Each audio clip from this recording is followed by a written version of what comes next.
Good evening, Harvey. How are you? Good evening. I'm great, thanks. You must have had such a tough day at work today. It's the usual. How about you? Did you have a good day at work? Yeah, it was great. What are you up to this evening? Do you have any plan? I've just finished work, so I was planning on going home. Have you had dinner yet? You must be hungry, right? I've only just finished work, so I haven't eaten anything. I guess I'm pretty hungry, but I'm going to make dinner when I get home anyway, so it's not unmanageable.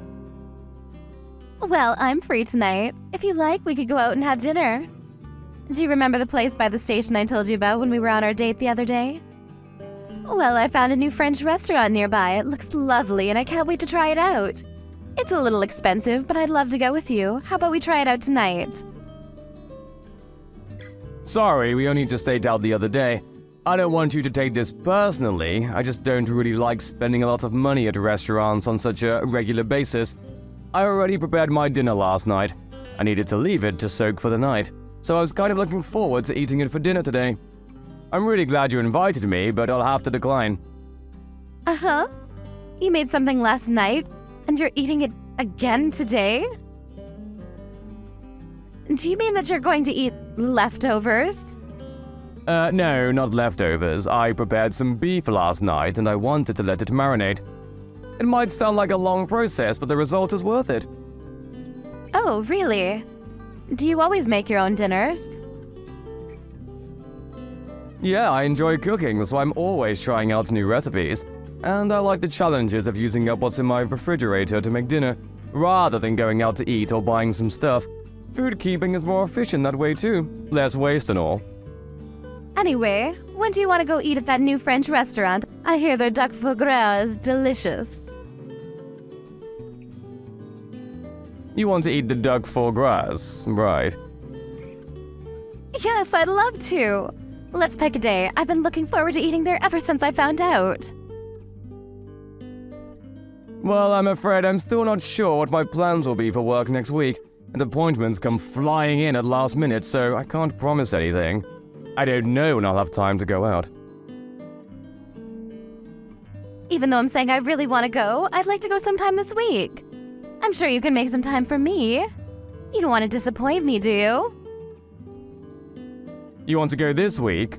That French restaurant is expensive, isn't it? Considering the ingredient used, the meal you specified is bound to cost a couple $100. Yeah, I think it was around that much. What about it? Is there a problem? It's not too expensive for you, is it? I haven't gotten my pay yet this month, so I'd prefer to go somewhere a bit more affordable. Like I said earlier, I don't really like spending a lot of money eating out. I'd be really grateful if you could respect that. I know a great tavern that's really cozy. We could go there. Are you serious? You're being stingy. You did not just invite me to eat dinner at a tavern.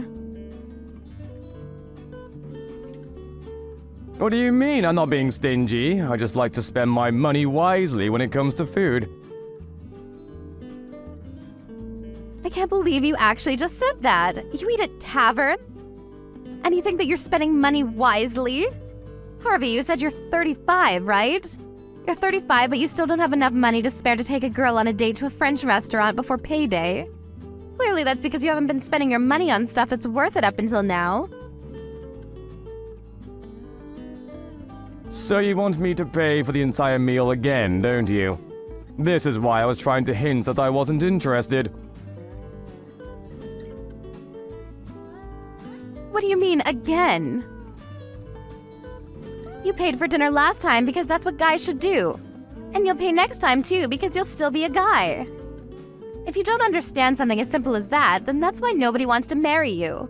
Maybe you should read How to Be a Gentleman for Dummies before we have our next date. How can you be so stingy overpaying for a few $100s for a meal at a French restaurant? Every other guy in the world would be happy to pay that much. I had set high expectations for you, but now I'm really disappointed. I can't believe you turned out to be such a Scrooge. You're a waste of my time and a piece of crap for denying me one lousy dinner at a French restaurant. Sorry I couldn't match up to your impossibly high expectations. I should have realized that you were no good when we went to that Italian restaurant on our date the other day. I was glad that you agreed to the restaurant that I wanted to go to. But you chose the cheapest course, didn't you? I checked the price on the website when I went home that night. It was the second to last option on the menu. It's a universal rule that restaurants put their cheapest options at the bottom of the menu. Why would you do something that cheap on our first date? But you didn't even eat that course, so what's the problem? The second we sat down at our table and heard the waiter explain the course, you told me that you couldn't eat a lot, and asked me to change the option to a smaller but more expensive course. I had already made reservations, so I had to pay extra for the course that you asked for. Oh, you're just making excuses and being cheap. What's the big problem? So what if you paid extra? Do you really think that you can find someone who'll marry you if you say stuff like that? You want to marry me, don't you? But at this rate, I don't think I'm hooked. My impression of you is only getting worse and worse. You'll have to do a bit better than that, or you'll lose all chances of getting married. Ever. So let me give you a hint. You should never invite a woman to eat at a tavern ever again. That kind of place is for poor people. Why does it matter whether someone eats at a tavern or not? If it tastes good and I like the atmosphere, who cares how much the food costs? That's not the problem. The problem is that I deserve more than just a dinner at a tavern. You can't make me eat somewhere so common. Do you understand how embarrassing it would be for me if someone caught me eating in a place like that? I graduated from a famous private college and I'm working in a major company as a private secretary. I'm the best at what I do, and want me to leave my career to be a housewife for you, you'll have to provide more than that. You need to put effort into making me feel like a princess, do you understand? No, I don't understand. And I didn't know that you were so obsessed with wealth and with how other people see you. To be honest, I'm glad I found out before it was too late. You may have chosen to go out with me because I look cute, but you should know that I'm not just a pretty face. I have a wonderful character, too. But what about you? You're 35, you're not that bad looking, I guess. You can pass as average. But you're cheap and you like to nitpick about where you eat, and you like to cook. With your salary, you should have a maid for that. But no, you do it all yourself. What are you, an old woman? I was shocked when you told me that you didn't want to go out to eat before your payday, too. You should have enough money saved up now to go eat whenever you want. Why do you have a problem with spending money? I'm sorry, I didn't think you'd react this badly to how I spend my money and my free time. If you think that badly of me, then maybe we shouldn't talk to each other anymore. I'm not interested in going out to eat food with someone who'll insult me for how much I pay anyway. I want to enjoy my meals with someone, not impress them with a more expensive meal in a fancy restaurant. Are you rejecting me? You've wasted so much of my time and you're just going to give up on dating me? You can't do that. Well, I didn't mean to waste your time, but if that's what you think I've done, then maybe there's no saving this, or whatever this is. You're unbelievable. You don't understand how I feel at all. Can't you be a bit more sympathetic? Sorry about that. On top of that, you were saying at a speed dating party that you earn $100,000. Was all that a lie? Did you just deceive me so that you could date me? No, I didn't deceive you in particular. To be precise, I didn't earn 100,000, but... I knew it, you liar! I'm going to sue the host of that party. You should be more careful about who they allow to attend. I'll make sure you can never participate in another party like that ever again.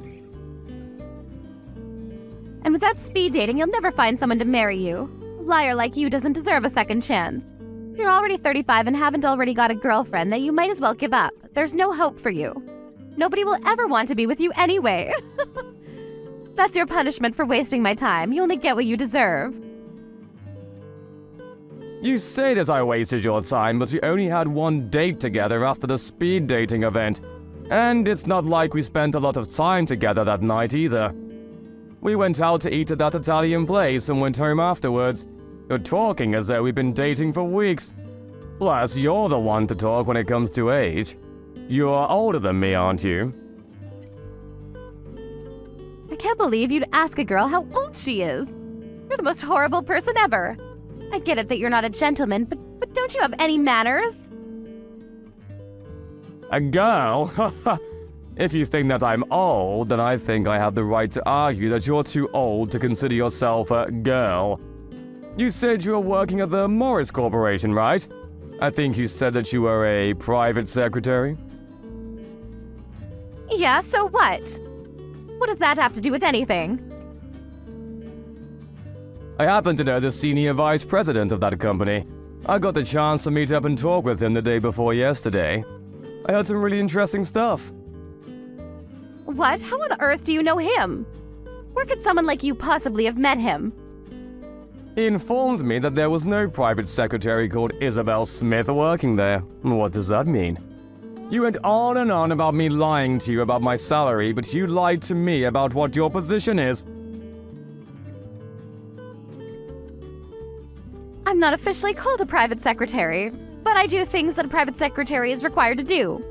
He can't have forgotten about me. You say that, but what kind of stuff do you do? You don't seem to have made a great impression on your VP. Well, for your information, I check schedules and prepare coffee for the people in the department. What else would a private secretary do? Really? I guess that's all you can be entrusted to do. What's so funny? Nothing. I just thought that it's interesting that you're doing stuff that's usually left to the newbies. I would have expected a private secretary to be more involved and carry out more personal tasks that need more attention to detail than remembering how many sugars your employee wants in his coffee. Are you looking down on my work? Don't be so rude. I'm proud of what I do. It may seem unimportant to you, but it actually makes a lot of difference. I don't deny that even the simplest and smallest jobs are all part of the bigger picture, but if that's all you do, then I have some doubt about whether you're the best. I asked him about you. Uh-huh? What did he say? He told me that he had heard a lot about you from your colleagues. Seriously? Has he been asking my colleagues about me? I wonder if he wants to go out with me. What else did he say? He says that you stand out a lot. He mentioned how you wear really flashy clothes, despite only ever working in the office. Yeah, well, I take care of the way I look. I'm always aiming to be my number one self. Since I'm so pretty, I guess that means the guys can't keep their eyes off of me. He also told me that you used to be pretty, but now, because of the way you dress, even if you were in the sales department, it would be too embarrassing for the company to send you out to visit clients if you were dressed like that. He said that he thought you needed to be more aware of your own age. That's pretty much what you said to me, so how does it feel to have your poison spat back at you? What? He said that I'm embarrassing? Why would he say that? I thought you said he was interested in me. I never said that, you just assumed. Anyway, I was really surprised when I heard this, but I found out that you entered the company in the same year as the VP. You entered the company after graduating college, and if you've been working the same number of years as him, then... What about it? If that's the case, then it doesn't make sense. What doesn't make sense? Can you get to the point? Your age, or the age you announced you were at the speed dating party. You told me that you were 38. But the funny thing is, the senior vice president told me he was 45 just the other day. You were lying about your age, weren't you? He's just misremembering things. He didn't enter right after college. He was... Yeah, he told me that he went abroad for 2 years after college before entering the company. But even then, that means he's been working at Morris for 22 years. You entered at 21, so plus 22 equals the sad truth you tried to hide. How dare you try to calculate a girl's age? Just how insensitive are you? You're not a girl anymore. If you at least owned your age, I would have had more respect for you. But instead, you just insulted me about my age and my spending habits. Even though every word would boomerang back to you. At first, you seemed nice, funny, and even smart. I wouldn't have cared if you had lied about your age because I would have understood that it had really bothered you. I wanted to talk with you more, but you just lashed out at me for not taking you to a French restaurant. You didn't even thank me for paying for the meal. And more the last time we ate, so I don't think I'm interested anymore. Let's forget this ever happened and go our separate ways. That's my line. I don't want to date a man that lies about his salary. If you don't have enough money to keep up with my needs, then I would have dumped you someday anyways. But you've really wasted my time. It's true that I didn't write the exact amount that I make, but that doesn't mean that I make less than what I said. I actually make more. But I don't like bragging, and I just thought that any interactions I had at that party would be artificial if I was honest. So I took it down a few notches. I wanted to avoid women like you, but I guess I got caught anyway. Huh? What are you talking about? I thought you were just a normal office worker. Yeah, I did say that, but it's not like my position makes me any better than an office worker anyway. I didn't see the point in clarifying, but just for the sake of rubbing it in your face, I actually own a company. It's just a venture, so it's not that big, but for the past few years our numbers have been going up, so we've made quite a profit. I've been investing in property too, so I earn way more than the 100K I told you about. Unfortunately for you, I used to be poor, so I can't get out of the habit of being careful with how I spend my money, even though I have plenty to spare. I've been putting most of my earnings into a savings account, and I just withdraw a fraction of the total to use the bills and groceries.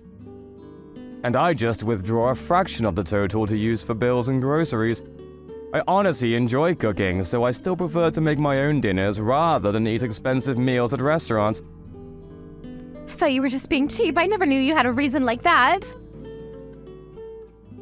I spend money on stuff I need to, like my house, suits, and my car, but I don't see the point in spending money on stuff I don't need to. I don't think it's worth wasting my money on someone I have no intention of marrying too. Like a dinner at a French restaurant, for example. You were deceiving me? Well, luckily for you, I'm willing to forgive you. I'll go with you to that tavern you were talking about if you really insist. I'll let everything you've said up until now slide. What? I'm the one that's being forgiven? How merciful of you. And no, I don't insist. In fact, I insist that you never call me ever again. What? Why? I've forgiven you for what you said. I'll let you take me to that place you said you wanted to go. You're only saying all that because now you know that I own a company and make a lot of money. You're the exact type of woman I wanted to avoid at that party. That's why I lied about my salary. You were disgusted by the idea of eating at a tavern because it was beneath you. You only care about status and yourself, not me. I broke up with my girlfriend a few months back and I had finally regained a positive image of getting married. But I never thought that I would be insulted this much by a woman I only had one date with. I don't think I'll be going to any more speed dating parties, but I think I've done every other participant a favor by telling the host that you were lying about your job and your age. What? You can't be serious. I also warned them that you were verbally abusive and that your behavior was inappropriate for a grown adult. They've assured me that your application will be removed and your name will be put on the blacklist. I hope that this way you won't bother anybody else with the same crap. What are you talking about? Wait a second, please. I've already been kicked out of several other speed dating events. I can't lose any more chances to find someone that will marry me. You can't do this. Please don't leave me. I think we'll be really compatible for each other. Why don't we start over? Start over? There's nothing between us to start over. You ruined things before they had even begun. But I do pity you. I hope that you'll be able to reflect on your actions and find someone who you can respect and treat a lot better than you treated me. First, you'll have to get over yourself, old woman.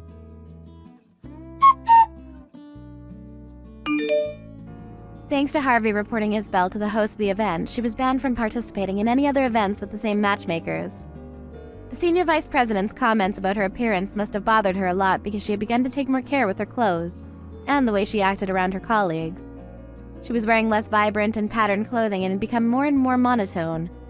Apparently, her existence had become more and more dull and invisible. Seems that she's putting a lot of effort into her online profiles on matching and dating apps, but considering her standards and her personality, it looks like she's having a lot of trouble finding someone who earns $100,000 annually. As for Harvey, he settled down with the next woman he met, who was also fond of cooking. and enjoyed eating out at places that were friendly and comfortable together rather than stiff black tie restaurants. His business is on the rise and he's looking forward to when his son or daughter will be born.